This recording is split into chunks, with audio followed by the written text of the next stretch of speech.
Tried to come over there. Now at 10, the calls for help. A Utah officer killed in the line of duty. Tonight, support pours in from eastern Idaho. Plus, a live look at a very dark White House tonight, where in just 48 hours, we will know who its next resident will be. Tonight, the last-minute push for votes from both candidates. And poor Pokey. There's a new list that just is not fond of the Gate City. Find out why and where we rank. Local News 8 at 10 starts right now. You're watching Local News 8 at 10. Local people, local news. They just hit an officer. Expedite medical. It's going to be a traumatic arrest. Turning a fire here now. The West Valley City, Utah police radio transmission chilling after a brother in blue is run down. Tonight, the law enforcement world is coming together. Good evening. 25-year-old Cody Brotherson leaves behind a fiance, 2 brothers, and his parents. His death this morning, senseless. The young officer run over by a suspected car thieves while trying to deploy stop sticks. The officer of 3 years transported from the scene late this afternoon by a police procession. The dozens of police cars passed by the West Valley City Police Department headquarters as hundreds lined the streets to pay their respects. Tonight, we are learning more about what led up to this tragedy and how the community is rallying around the department. Ashton Goodell continues our coverage tonight. 3-year veteran of our police department, a West Valley born and bred individual, and our hearts are heavy with his loss. Police say officers came upon a car theft in progress near an apartment complex on 4100 South. Officers tried to stop the vehicle, but the suspects fled. An effort was made to stop that vehicle by deploying spikes near Redwood Road. The stolen vehicle went over the spikes and struck Officer Brotherson. The officer died on the scene. Police arrested 3 suspects within minutes. This man gave his life, so we honor that, and this community honors that. Rest in peace and God bless. LaDonna Haslam didn't know the officer, but wanted to show respect. I'm just trying to pay tribute to the fallen officer, and I think he gave the ultimate sacrifice, and it just breaks my heart. She tied blue ribbons along the road in hopes that people will notice and ask about the fallen officer. Our hearts go out to his family and all of his fellow officers, and just that's the least we can do. A special investigation team is taking over the case to ensure an objective and thorough investigation, but it's unclear how long that will take. In the meantime, the police community is leaning on each other for support. Phone's been blowing up all morning with just about every police chief here in the valley and even outside of it to express their condolences and offer for support. Support for the fallen officer's family and his department, as you heard, has poured in from around the country. The Chubbuck Police Department made sure the West Valley City Police Department knew they stood with them. On their Facebook page, they posted, "Our deepest condolences go out to the officer's family as well as the West Valley Police Department." News from around the region now. An Idaho State Police trooper is recovering after her car was hit by a truck. The trooper was escorting the national Christmas tree from Boise to McCall when the crash happened. ISP says a truck crossed the center line of Highway 55. Trooper Brandolyn Crapo was flown to St. Alphonsus Medical Center in Boise and treated for minor injuries.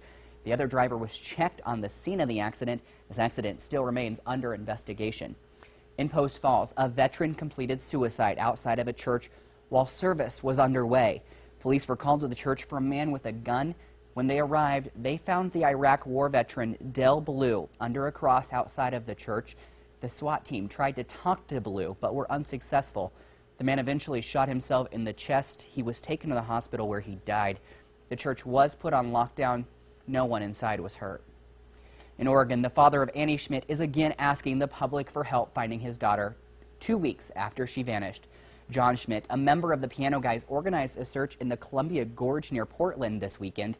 It was the last place that Annie was seen. Schmidt, a member of the Church of Jesus Christ of Latter-day Saints, also asked anyone who believes in the power of faith to fast and pray on Annie's behalf today. A developing story now out of Custer County. We are just getting word of a search and rescue operation there that was successful. The sheriff's office says it was called out to help find 60-year-old Wayne Butts of Chalice after his four-wheeler rolled in the Willow Creek area. Rescuers say the area is heavily forested and steep. After several hours of searching, a helicopter did find Butts. He was flown to a Boise hospital. At last check, he was in stable condition. In Chubbuck tonight, police are reminding the public to be on the lookout for the man that you see on your screen. He's been missing for nearly a month. Police are asking for help finding Michael Lowe. His family says he hasn't been seen since October 8th. Lowe is 31 years old, 5 feet 9 inches tall. He weighs 185 pounds with brown hair and brown eyes. He does not own a car. Anyone who may know where he's at is asked to call the Chubbuck Police. You see the number there on your screen. Give it to you a couple of times. 208-237-7072. Again, 208-237-7172. Now to the campaign trail, where the whirlwind just continues. 2 days before America elects the next president, this most unusual of races took another head-spinning turn today. The FBI director releasing his findings in the most recent part of the Hillary Clinton email investigation. And with the end of the race in sight, he said Hillary Clinton is off the hook. ABC's Mary Bruce kicks off our campaign coverage. From October surprise to election eve reprieve, FBI Director James Comey cleared Hillary Clinton again of criminal acts involving her emails. Now he's telling congressional leaders, based on our review, we have not changed our conclusions that we expressed in July, when the director called Clinton's handling of sensitive emails extremely careless, but said, "No charges are appropriate in this case." Donald Trump reacted in frustration. Now it's up to the American people to deliver justice at the ballot box on November 8th. Clinton had no public comment. She was at another star-studded campaign stop, this time with LeBron James. I was around a community that was like, our vote doesn't matter, but it really does. It really, really does. Campaigning at a black church in Philadelphia, Clinton sounded a note of finality. Everything you care about, everything I care about and I've worked for is at stake. And there was more good news for her campaign. A new ABC News national tracking poll now has her with a 5-point lead over Donald Trump. Both candidates are on barnstorming binges with just one full day left before facing voters. First thing you should do is get rid of Clinton. This is one of these elections that really is a crossroads election in our country. Their long and winding road coming to an end on Tuesday. Mary Bruce, ABC News, Washington. Now, as you heard, the latest ABC News Washington Post poll has Clinton leading by just a slim margin. A state where there's uncertainty, though, is Utah, and it's thanks to one man, independent Evan McMullen. The former CIA operative and member of the LDS Church is surging in the polls there. He hopes to win the state, and he hopes by doing so it'll send the election to the House. Just this past week, ABC News predicted that the BYU graduate would not win, calling his chances a long shot. McMullen isn't letting it get to him, though. The vast majority of Republicans or Democrats or independents will be able to vote for us on November 8th. So our goal is to block them both if we can. Obviously, that's more possible if the race is very close. Yeah. I lied. Also, McMullen is campaigning in Wyoming. He's made several stops here in Idaho. He is on the ballot in only 11 states, including the Gem State, but can write in votes in more than 24. And count on Local News 8 to be your election headquarters Tuesday night. Join Jay and Carol at 5 and 6 with a look at how busy the polls are and national results, and then again at 10 for an extended version of the show with all of our results. I'll also be reporting live from the state capitol in Boise. You can get up-to-date results online at localnews8.com. There is no excuse not to get out and vote on Tuesday because Chris Nessman is predicting one very nice forecast. Yeah, I mean, the whole week's going to be a very nice forecast. And tonight, very clear. You see Jackson, and obviously the town quieting down, but it's been a great day in Jackson, a great day across most of the region. In fact, you look at temperatures right now, 30s and 40s at this time of night. So we are cooling down with those clear skies. And clear skies, well, that's going to be a theme for the next couple of days. In fact, tonight, 31 degrees, great night for stargazing. It will be a little bit of fog, few and far between, though. And we'll have more on our sunny forecast as well as when we have a next chance at any storm at all coming up. Chris? Thanks, Chris. Stepping outside may feel more like April, but I promise you, the calendar really does say November, and that means Christmas is fast approaching. In fact, there are just 48 days, 1 hour, 50 minutes, and 30 seconds counting down until the jolly old man arrives. But if you need a special Christmas gift this year, there's a new Pocatello business that might just do the trick. New tonight, Local News 8's Misty Inglet takes us inside Ideas on Wood. I can take any picture that you have and put it on wood. Family pictures, logos, favorite quotes. Mark Frazier can do it all. Years ago, I just started making little things like frames for my son. Then I just started looking at Pinterest, things like that, and I was like, you know, I could do that. Mark has been doing wood designs for a couple of years, but it used to be just a part-time hobby. Until... I worked for the Department of Labor for 12 years, and then they moved my job to Boise. So I had to try to find means of, you know, full-time employment, so I just thought I would try this. Mark says he thought the business would be great in Pocatello because there's not another shop like it. He says the wood pictures make unique and personal gifts. And he says they're great keepsakes because they don't fade. Mark says he really enjoys making his designs and he's glad to be able to do it full-time now. I'm excited. It's kind of challenging because I'm the only one. But I'm glad that I can finally do it. You know, it'll be a challenge for a while, but you just get to meet different people and you do a bunch of different things, and it's something that you like to do. Misty Inglet reporting, thank you. Mark also makes flag displays and shadow boxes at the shop. The store is located on East Halliday. While Mark hopes for new customers, there's a new study out that says daylight savings time might not be good for his business. Still to come after 10/24, why the fallback could leave businesses in the red. Plus, bracing for the cold. Coming up a little later, how one Idaho community, sometimes known as the coldest place in the country, is preparing for Old Man Winter's arrival. But first, here's a look at your highs and lows.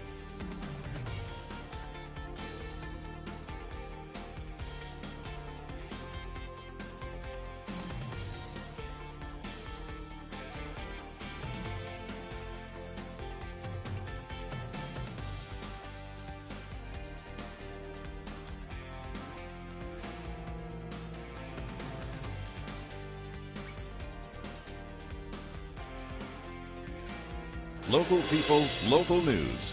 You're watching Local News 8 at 10.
All right, it was a beautiful day, and it's a beautiful night at that as well. 40 degrees right now in Idaho Falls. Winds light 7 miles an hour. We did get a bit breezy this afternoon, but hey, it didn't stay that way. So again, things are very clear. But you look at Vipercast farther off in the distance, it looks like we do have a storm coming in. But as we go into Monday afternoon, you're going to see it kind of shift, start sliding to our north. Yeah, it's going to miss us, meaning that any chances of precip we did have over the next couple days, they're not going to happen. We're going to stay dry. We're going to stay sunny. In fact, the only thing we're going to get as that storm does kind of inch to our north, bit of cloud cover tomorrow. But I'm talking the mid to high level clouds, kind of like what we saw today.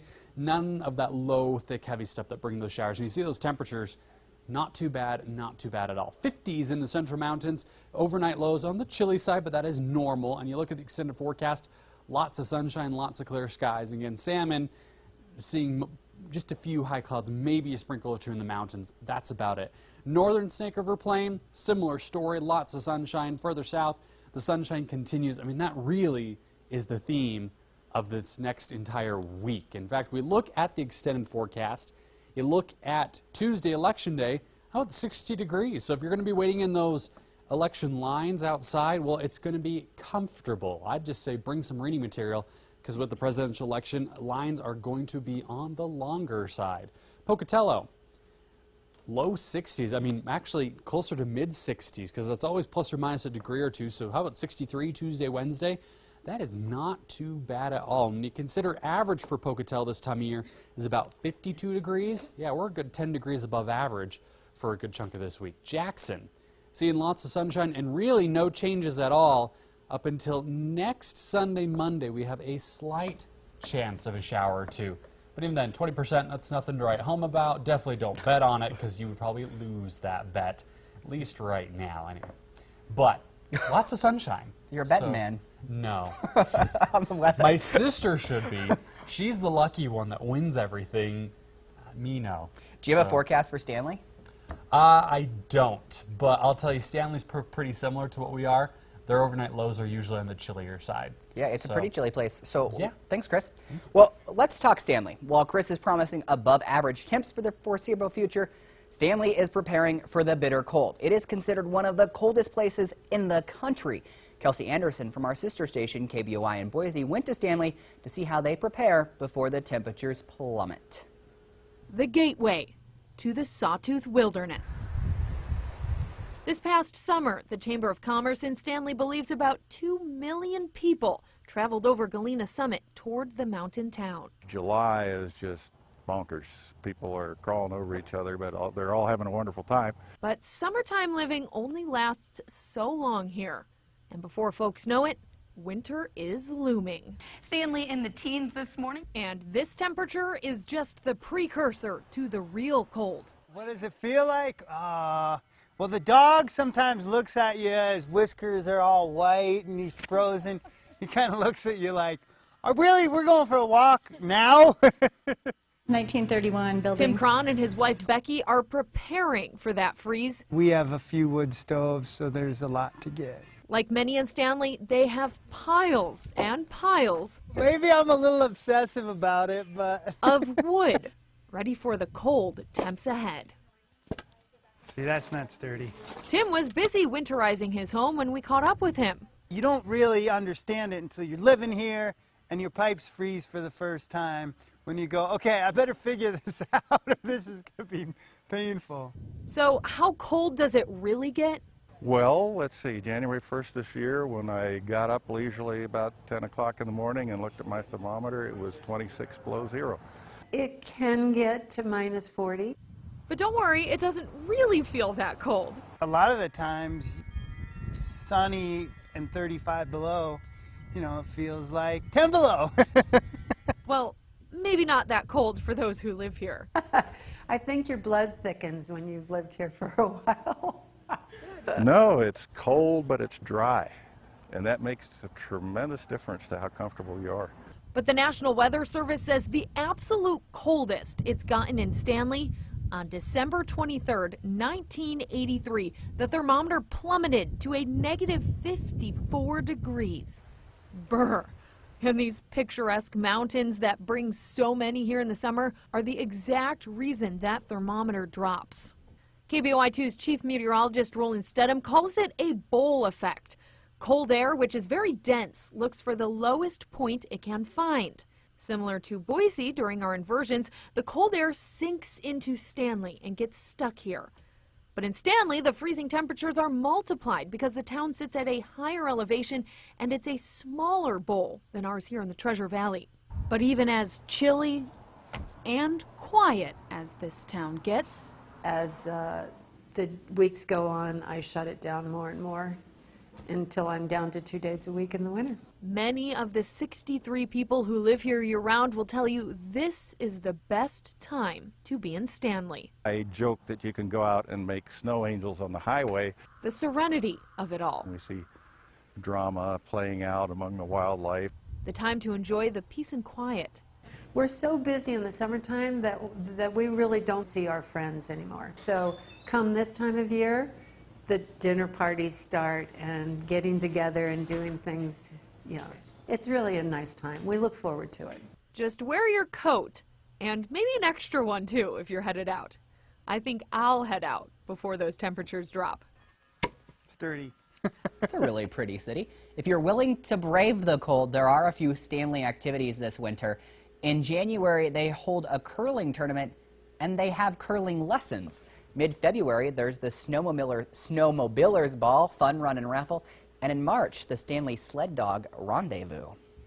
One place already closed for the winter is Yellowstone National Park. Researchers are using the visitor free time to do some studying. Scientists from the U.S. and Denmark will fly over the park with a machine that acts kind of like an X-ray. They want to peer beneath the Earth's surface to determine where and how water is flowing. The goal is to learn more about the plumbing system responsible for blasting geysers and boiling hot springs.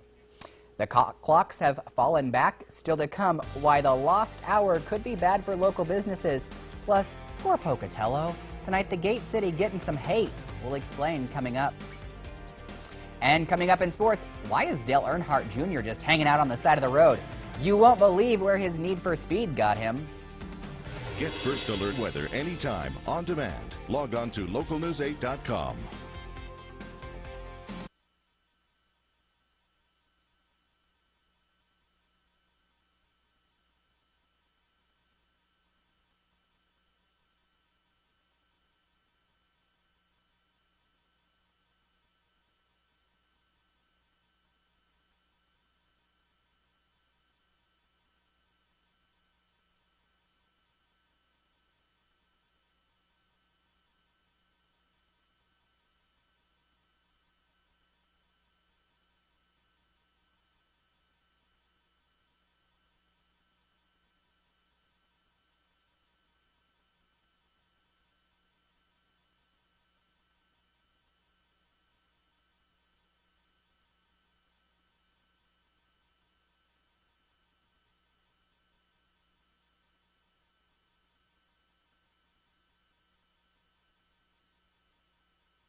Consumer news now, and a business bust. That extra hour of sleep you got this morning with the time change could be hurting local businesses. A study done by J.P. Morgan found because the time change means it gets darker earlier, spending slows down. Daylight saving affects over 3 million Americans.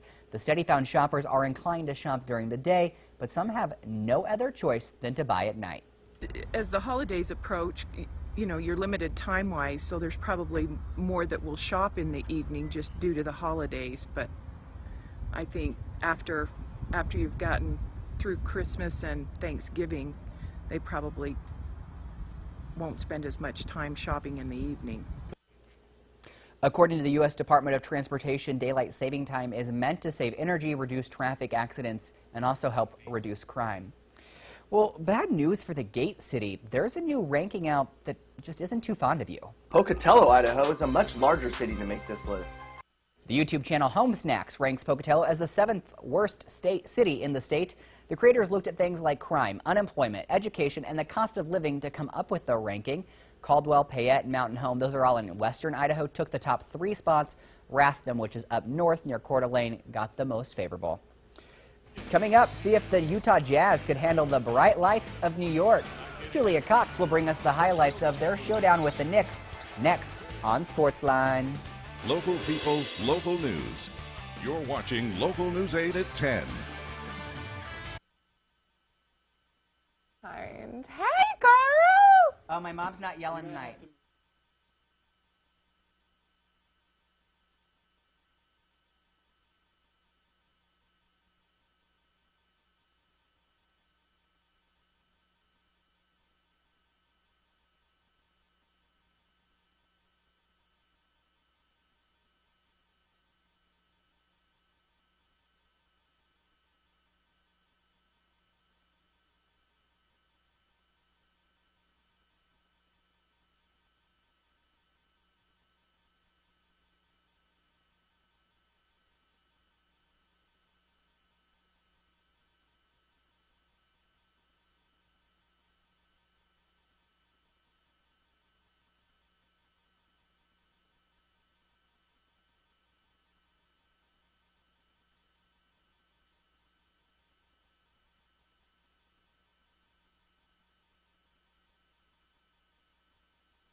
You're watching Sportsline with Julia Cox.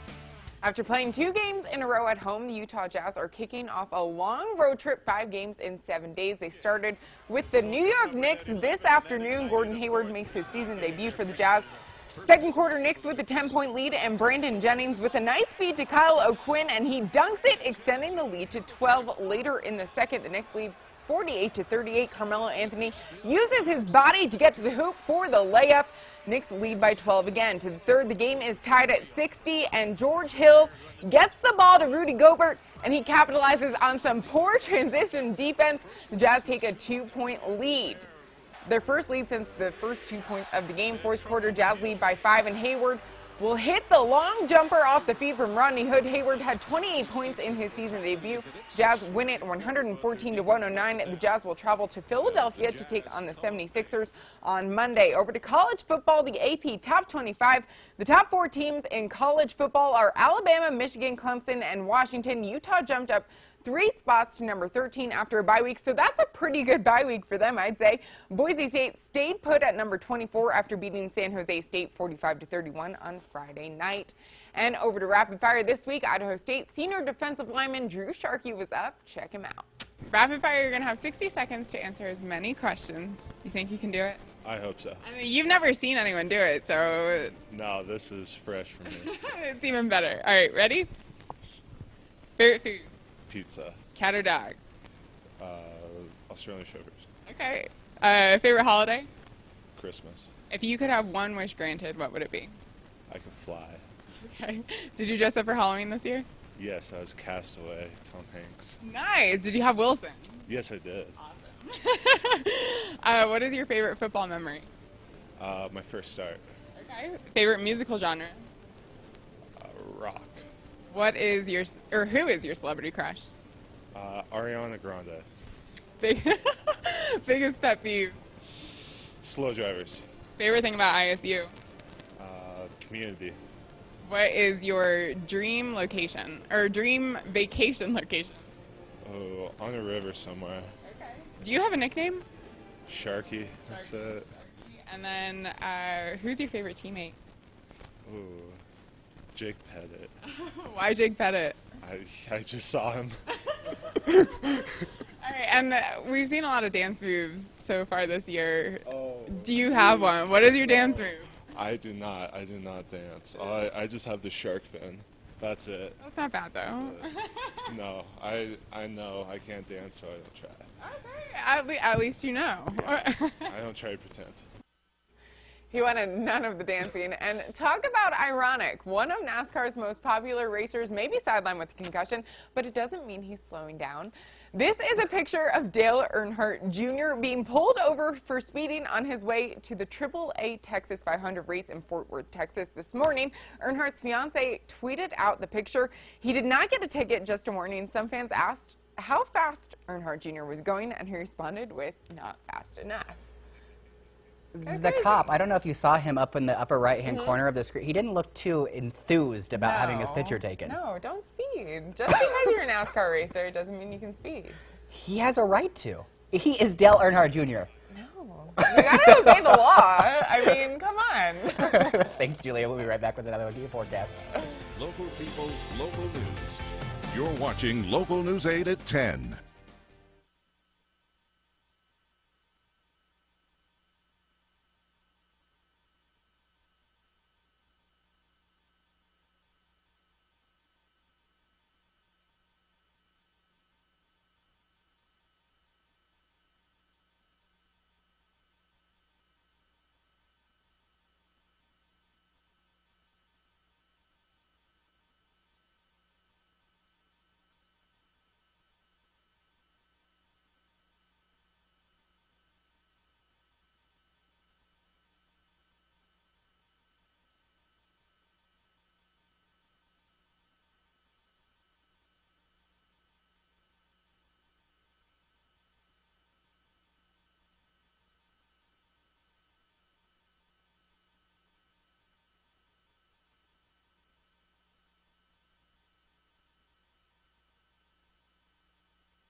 One final look at the forecast, Chris. A very sunny, very nice forecast. And look at that.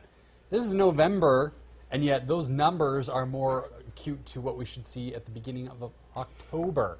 So, yeah, Election Day, not going to be bad at all. In fact, we really don't have any chances of showers at all, at least for most folks. We do have a slight chance maybe next Sunday, Saturday evening Sunday, in the higher country, but doesn't look like, at least right now, that it'll be moving to Pocatello. They're just going to be staying sunny and warm. You do see that in Jackson, a slight chance next Sunday, Monday, and we might bump that into Saturday as well as we get closer. Still, very warm for November. So enjoy it while you can. Yeah, enjoy it. Thanks, Chris. Wake up with Dan and Allison, 5 a.m. tomorrow morning. Have a great night, everybody. We'll see you back here next weekend.